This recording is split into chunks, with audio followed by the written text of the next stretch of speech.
The whole area of Northey Island, with its marshes and tidal waters, wildlife and untouched landscape, is certainly intriguing and in its own way beautiful too, although the land is stark and grey in contrast to many other nature reserves scattered across England. As a result, it lends itself to legend and literature. The recent book, The Essex Serpent, written by Sarah Perry and recently made into a TV series for Apple TV, showcases the bleak landscape extremely well. Add that to the bloody history of the Battle of Maldon and the men who fell right where I am standing now, and you have something very dark indeed.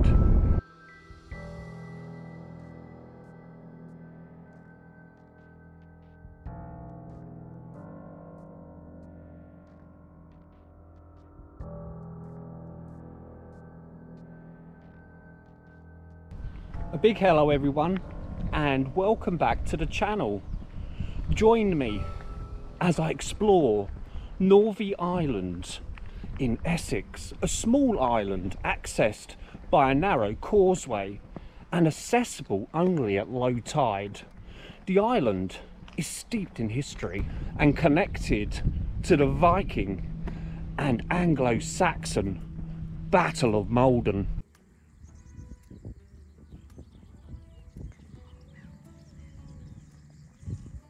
Northey Island is in the estuary of the River Blackwater in Essex. It is linked to the south bank of the river by a causeway covered for 2 hours either side of high tide. The island is approximately 1 mile to the east of Maldon in Essex and 1 mile to the west of Osey Island.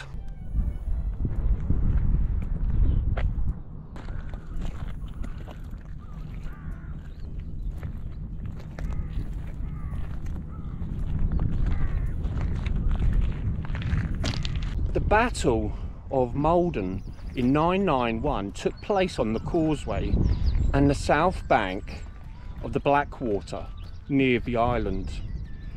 At that time, the causeway is thought to have been half as long as it is presently, 120 yards rather than 240 yards today. So the island was much bigger 1,000 years ago.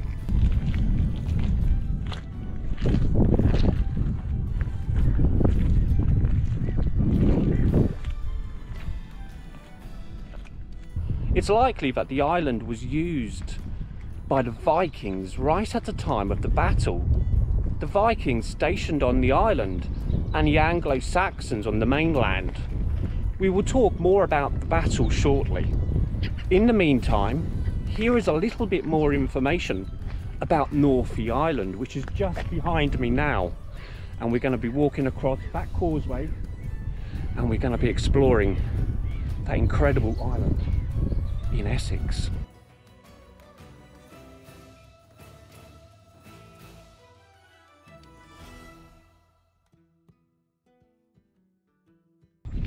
The whole island and part of the bank near the causeway are now a nature reserve. Northey is home to diverse bird life, and this is reflected in the place name All Creek, which perpetrates the traditional Essex dialect word for advocate.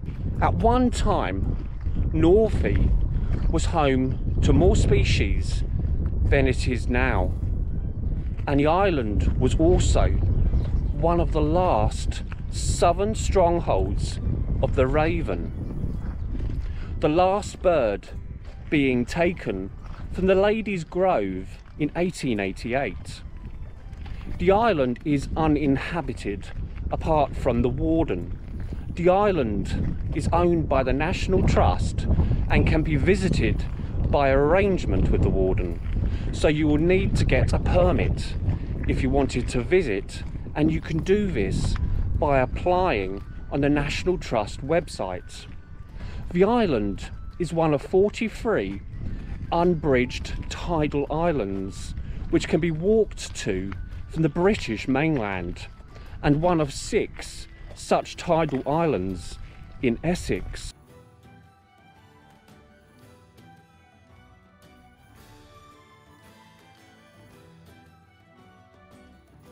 The Battle of Maldon took place on the 10th of August 991 at the mouth of the River Blackwater near Maldon in Essex. A heroic Anglo-Saxon poem about the battle was written shortly after. It is from this piece of literature that we find many of the primary sources for the battle and the names of those who took part. Essentially, according to the poem, an army of Vikings, largely from Norway and led by Olav Tryggvason, a great-grandson of Harald I Fairhair of Norway, tried to land in Maldon, which is behind me, having made a series of unpleasant visits along the Essex and Kent coast. Beforehand, Olaf's raid on Folkestone is recorded in the Anglo-Saxon Chronicle. However, at Maldon, they met with resistance in the form of Earl Bryfnov and his men.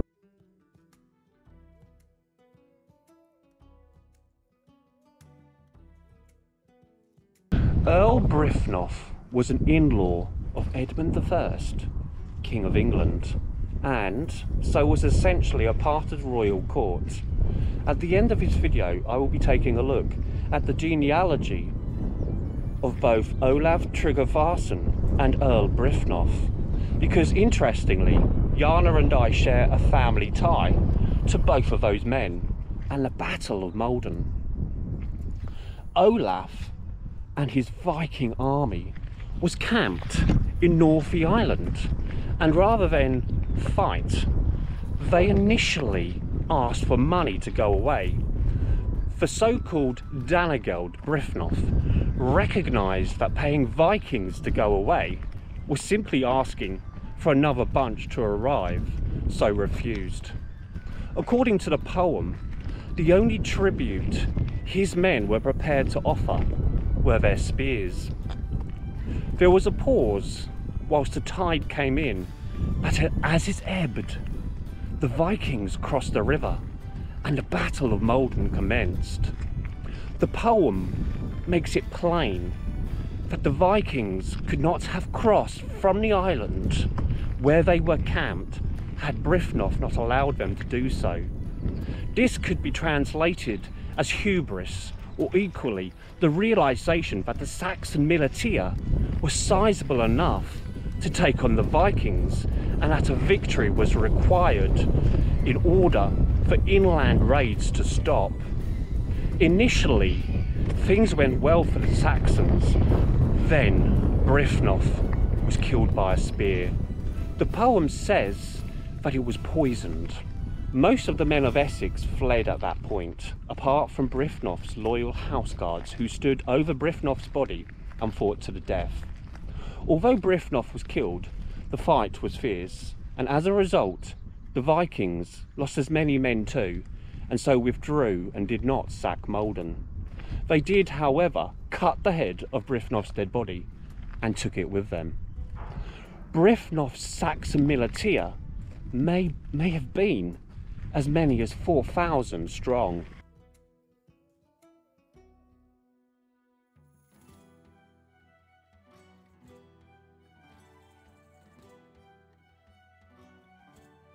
Bryfnov was not a young man at the time of his death. The poem describes him as having white hair. He was a patron of Ely Abbey, and that's where he was buried. His remains were discovered within the abbey during the 18th century, and legend has it his headless corpse had been replaced by a wax replica. In 2006, a statue of Bryfnov was erected in Maldon, and we will be visiting that statue at the end of this video.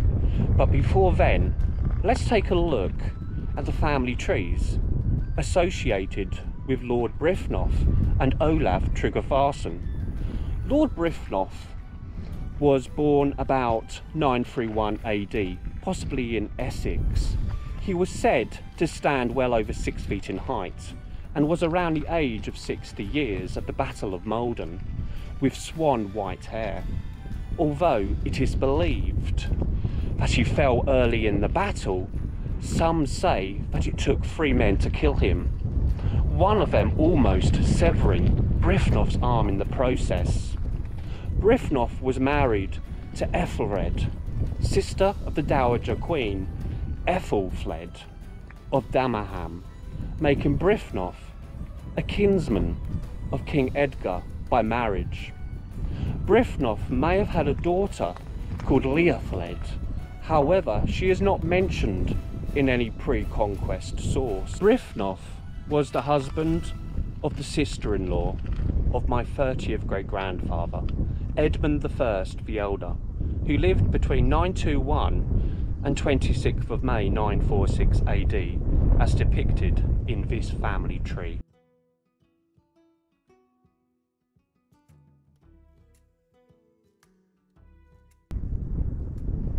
Olaf Tryggvason was born in the 960s and died on the 9th of September 1000 AD. He was the son of Tryggvi Olafsson, King of Viken, which is a historical name for a region in Norway. He was married at least 4 times and had 1 recorded child, a son called Tryggvi the Pretender. Olaf plays an important part in the history of Norway.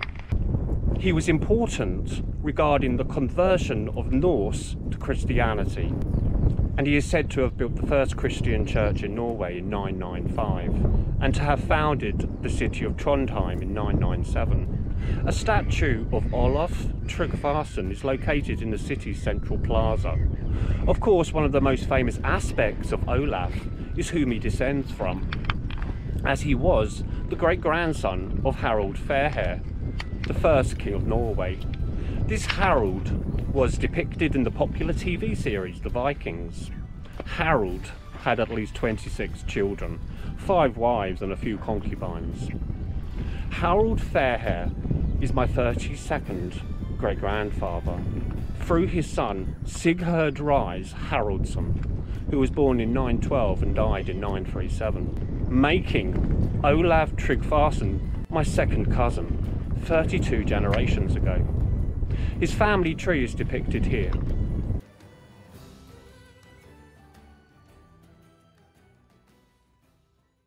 The whole area of Northey Island, with its marshes and tidal waters, wildlife and untouched landscape, is certainly intriguing and in its own way beautiful too, although the land is stark and grey in contrast to many other nature reserves scattered across England. As a result, it lends itself to legend and literature. The recent book, The Essex Serpent, written by Sarah Perry and recently made into a TV series for Apple TV, showcases the bleak landscape extremely well. Add that to the bloody history of the Battle of Maldon and the men who fell right where I am standing now, and you have something very dark indeed.